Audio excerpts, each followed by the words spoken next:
Þetta splunkunýr Honda E. Hann með 220 km drægni og hann kostar 4,7 milljónir. Reyndar hann til í tveimur gerðum, Advanced og Basic gerðin á 4,4 en Advanced gerðin á 4,7. Þið takið eftir því að þetta svolítið sérstakur bíll í útliti. Hér hafa menn þorað í hönnun. Horfum hérna aðeins á ljósin, kringlótt ljósin, allt svona runnað. Sjáu þið hvað þetta rosalega flott hönnun á þessu. Það var margir bílablaðamenn sagt að þessi bíl sé svona einhver tenging á milli Honda Civic 1973 módel sem þegar hann kom fyrst. Ég verð að viðurkenna það, mér finnst hann svolítið svona retro. Hann bara ógeðslega flottur þessi bíl. Hann fallegur, hann spennandi. Og bílaframleiðendur eins og Toyota, þegar hann kom með CHR og Citroen þegar hann kom með C4 Cactus, þetta eru bílaframleiðendur þora og fara aðeins aðra leiðir. Hér hleðslugáttin á rosalega skemmtilegum stað fyrst mér. Þeir hafa komið þessu vel fyrir. Og þið sjáu hérna, pælið í litunum sem þið velja á þetta. Þeir eru alveg geggjaður þessi bláu litur. Felgurnar alveg sérstaklega skemmtilega hannaðar með svona pírólum hérna og svartri miðju. Þetta er rosalega smart. Og takið eftir hérna hliðarspeglunum sem eru náttúrulega bara myndavélar. Þessar myndavélar eru þannig að þær taka upp vjúið hérna fyrir aftan bílinn og varpa því á skjái hérna inn í bílnum og þetta er alveg kýrskýrar myndir. Og Honda hefur hugsað þetta svolítið alla leið því að það tollir ekki vatn á linsunni. Þú ert ekki truflaður af því að sjá ekki út vegna þess að það séu dropar eða skítur á linsunni. Handföngin eru svolítið skemmtileg, þau falla svona inn í hérna að aftan. Þá er svipað gengið frá þessu, þau falla svona inn í og við erum með hérna hurðir sem opnast bara þokkalega vel. Ég er reyndar engin Jóhann Risi en ég er samt langur. Hér bara fer ákaflega vel mig. Það má eiginlega segja að, þú veist, ég mætti ekki vera mikið hærri upp á höfuðplássið en sætin í bílnum, það eina sem er að eins og með þessa rafmagnsbíla, það raflaði undir gólfinu og þyngdarhlutföllin í þessum bíl, þau eru alveg geggjuð, þau eru bara 50-50, þyngdina fram og aftan, svo við gleymum því nú ekki. Nema það að sætin hérna aftur er mjög djúp, en sætið er frekar lágt, þannig að maður er svolítið upp með fæturnar hérna sjáu því. Maður situr ekki alveg svona beinn eins og í mörgum öðrum bílum. En ég er ánægður með þetta. Þetta er alveg glæsilegt rými hérna. Já, nú erum við sest inn í hérna stórsnjalla Honda E og ég verð að segja að hönnunin hérna inni og viðmótið er hreint út sagt alveg frábært. Ég er 1,90 tæpur og ég sit mjög vel í þessum bíl. Það er alveg fullt af fótaplássi og ég kaupi það. Þó að bílinn sé lítill, þá er hellingur af fótaplássi hérna. Við erum með hérna ódýrt lúk á þessu retro viðar áferðin hérna. Ég meina þetta er smart samt. Það er eitthvað við þetta og sætin í bílnum þau eru úr mjög flottum efnum og það er klæðning hérna inn á hurðunum úr sama efni, mismunandi litum og ég var að segja að ég er mjög hrifinn af þessu. Nú ef við tökum hérna tæknina fyrir, þá er Honda búið til svona panorama markmiðlunarskjá, þar sem er hægt að stilla alls konar myndir hérna upp. Hér er myndavél, það er hægt að stilla hana þannig að við sjáum úr hliðarkamerunum hérna aftur fyrir bílinn. Við getum séð hérna fram fyrir bílinn, síðan getum við tengt alls konar tæki við markmiðlunarkerfið. Eins og þið sjáið, hann er ekkert svakalega snöggur, alls ekki. Það er kannski eini gallinn við þetta að hann er lengi að svara. En hvaða máli skiptir það? Við erum ekki hérna við tölvu. Þetta er hérna afþreyingarkerfi í bíl og það er ekki ætlast til þess að við séum að stjórna því meðan við keyrum. Eins með navigationið. Ég meina við gætum verið með það pínu svona meira snarpara ef að svo má orðið komast og grafíkin er ekkert mjög sérstök ef við tökum bara og berum það saman við það sem er í Volkswagen og þá kannski er það ekki alveg jafn tæknivætt. Að öðru leyti hef ég ekkert út á markmiðlunarkerfi að setja. Mælaborðið, það gefur mér allar upplýsingar sem ég þarf, ég sé vel á það. Stýrið er alveg frábært, svona túsbók stýri með öllu sem ég þarf á að halda hér í stýrinu. Það að segja hraðastillinum sem skinnvættur eins og flestu bílum í dag. Nú rúsínan í pylsuendanum hérna inni eru þessar tvær hliðar myndavélar sem við sjáum hérna í og þær virka alveg 100%. Það er alveg mýgandi rigning úti og maður sér rigningun í þeim. Það eru það skýrar kamerur á þessu og Honda þeir einfallega hönnuðu myndavélarnar þannig að þær hrinda frá sér vatni. Það sest ekkert á linsuna. Þannig að þegar það er eitthvað þannig efni í þessu að þegar að rigning sest á það og það kemur loftmótstað að þá hrippar það alveg af linsunni. Þannig að það er alveg kýrskýrt hérna báðum megin að horfa á þessar tvo skjái sem eru hérna sem eru í raun og veru hliðarspeglarnir. Hitt er svona mála með bakk myndavélinni eða þá myndavél sem að gefa mér hérna myndavélar hérna aftur fyrir bílinn að hún er ekki útbúin eins. Það er að segja hérna eru dropar á núna og það er ekkert gott að sjá þannig út en ég get alveg breytt því að vild og hérna er ég komin bara venjulegan spegil og sé þá út afturrúðuna mjög vel en svo getur náttúrulega kveikt á myndavélinni og kannski fer þetta af þegar ég byrja að keyra. Hérna er síðan miðstöðin, það er mjög gott að umgangast hana og þá sér maður á skjánum hérna hvað maður er að stilla hitann eða kælinguna og það er hérna hiti í framrúðu, það er hiti í stýrinu, það er allt í þessu litla bíl sem maður þarf á að halda. Þá er það bara að ýta á D og aka af stað. Við sjáum að maður getur stillt stýri hérna að vild. Það er að draga það fram á aftur og stilla því hæðina, mér finnst hún fín svona. Það fer ákvæmlega vel mig hérna. Ready to drive, D, og þá keyrum við af stað. Vá, svaka kraftur. Þessi bíl sem við erum á núna, hann heitir Honda E-Advanced og hann er með 154 hestafla mótor, rammótor. Rafhlaðan er með 35 kWh og hann er að eyða svona cirka 18-20 kWh á 100 km og það er bara rosa gott að keyra þetta. Vá, hann er lipur.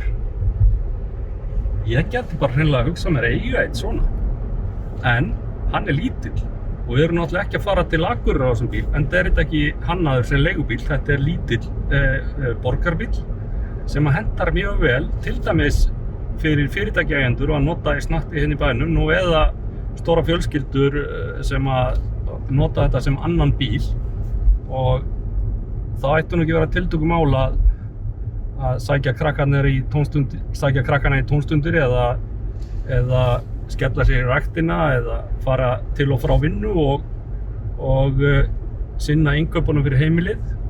Þetta er sem sagt bíl sem er mjög öflugur í borgarakstri og ekki hugsa til neins annars. Þetta er ekki bíl til þess að vera í langferðum á.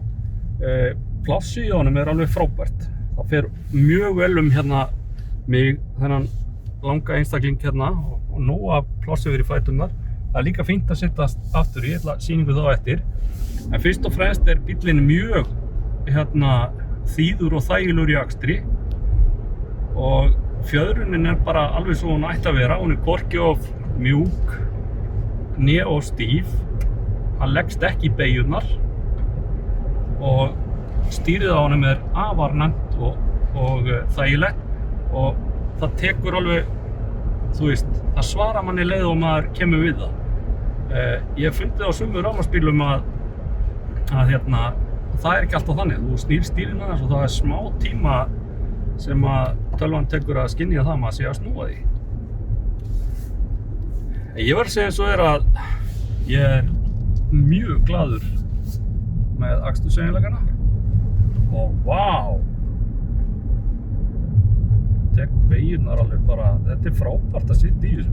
Eina sem ég geti kannski fundið að lengdin hérna á framsætunum, hún er til dæmis, hún fer ekki alveg nógu langt hérna fyrir mig upp á það styðja undir hérna hnésbætundar hjá mér. En þú veist, ég heldur ekki að fara að keyra hana bíl í einhverjum 16 klukkutíma hérna lotum, þannig að það skiptir engu máli.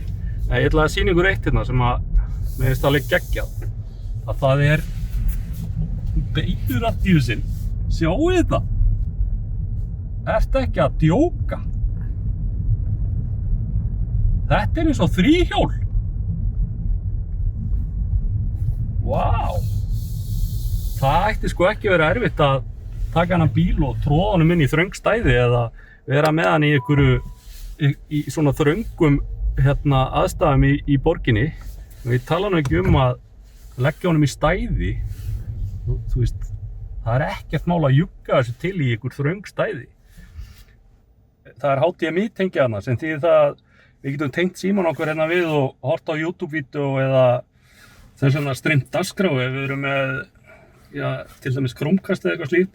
Og svo er þetta að setja USB hana, það eru 2 USB-tengja hana sem þýðir það að við getum sett hérna stýripinna, þannig að við getum sett einhverja leiki og við að leika okkur á þessum skjá. Nú, ef þú vilt blása þér hárið, þá er þarna bara venjuleg innstunga hana til dæmis. Þá er það farangursgeymsla. Hún er ekki stór, enda bíllinn ekkert stór. Við erum að tala hér, séum við ekki með mikla farangursgeymslu. Það er nú alltaf að kalla þetta farangursgeymslu, en hún tekur samt 171 lítra. Nú, það er að fella niður sætið alveg í heilu lagi. Það hefði verið sniðugt að hafa kannski 50-50, þannig að það gætu verið 3 að ferðast í bílnum en ekki bara 2 ef að sætið er fellt niður. En þá er líka, ertu komið 861 lítra geymslurými, þannig að vera aftan 2 farþega. Og það er eitthvað. En eins og ég sagði, þetta er borgarbíl. Þetta er ekkert leigubíl sem við tökum norður á Akureyri á föstudagskvöldi til þess að fara á djammið. Þetta er borgarbíl fyrst og fremst. Já, nú erum við komið hérna í svona hefðbundinn bæjarakstur og ég verð að segja eins og að ég er enn alveg þrælhrifinn af þessum bíl frá því ég settist upp í hann og mér finnst þessar hliðarspegla myndavélar eða vídeóupptaka, mér finnst hún alveg frábær. Hún hentar mér, ég er mjög ánægður og ég er bara einu sinni búinn að alltaf líta hérna í spegilinn og sá þá bara myndavélina. En ég verð að segja eins og að þú veist, taka stað á ljósum eða þá að kippa honum inn á akbraut af hliðarvegi eða eitthvað slíkt. Það er alveg frábært. Hann tekur mjög vel við sér, bíllinn. Hann svarar manni leið og maður ýtir á orkugjöfina og eins og ég er búinn að segja áður að þá er stýrið alveg hárnákvæmt og þrælþægilegt. Þessi bíll er að toga 315 newtonmetra og er alveg þræl öflugur finnst manni, svona lítið kvikindi. Nú, mér finnst ég kannski ekki alveg tala nógu mikið tækninni í honum en þetta er náttúrulega stútfullt af tækni og mann er kannski spurð hvað maður hefur við að gera að tengja síman sig við þetta, Apple CarPlay og Android Auto og fara að tengja einhverja vídeóspilun við bílinni eða eitthvað slíkt. Það er Wi-Fi hotspot í honum, það er náttúrulega Bluetooth í þessu, það er HDMI-tengi sem er alveg órólega sniðugt finnst mér. Hins vegar þá gerir ég athugasemdir við það að slíkt sé komið í bíla því að maður bara spyr sig hvað höfum við að gera við þetta í bíl. Við erum að keyra í bílnum en ekki að glápa á markmiðlakerfið og eigum ekki að vera að því eða tala í síman. En ég verð að segja Honda til hrós að það er hægt að stilla miðstöðuna og það allt saman hérna með snúningstökkum og það er bara mjög þægilegt. Ef við finnum eitthvað svona í sambandi við heildarupplifun af þessum bíl þá finnst mér hann kannski pínu dýr miðað við stærð. En stærðin segir náttúrulega ekki allt. Þetta er bíll með ágætt notagildi. Þegar ég tók við hann þá var hann 99% hlaðinn og þá var sagt að ég kæmist 138 km. Nú er ég búinn að keyra töluvert lítið finnst mér og hann segir ég komist núna 109 km. Þannig að veðuraðstæður og hiti, útihiti, hann hefur talsvert að segja það hvað þú kemst langt á bílnum. En sko, þetta kannski full lítil drægni að mínum mati. Nú, svona í lokin að þá hefði maður kannski vilja segja nokkur orð um samkeppnisaðilann, en þessi bíll hann að keppa við bíla svona eins og Renault Zoe og hann að keppa við til dæmis Mini E eða Peugeot E208. Nú, þeir bílar, þeir hafa allir meiri drægni en þessi bíl. Þetta án efa sá bíl sem hefur minnsta drægnina, en hann jafnframt bæði þyngri heldur en Peugeot E208 og Mini E.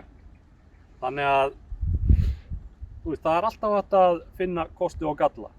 En fyrir mína parta þá get ég alveg hugsað mér að eiga annan bíl sem annan bíl í borginni, eða þá að nota þetta sem fyrirtækisbíl ef ég var að vinna hjá okkur fyrirtæki og vildi velja mér bíl sem hagkvæmur og grænn og hefur ágætt notagildi sem borgarbíl.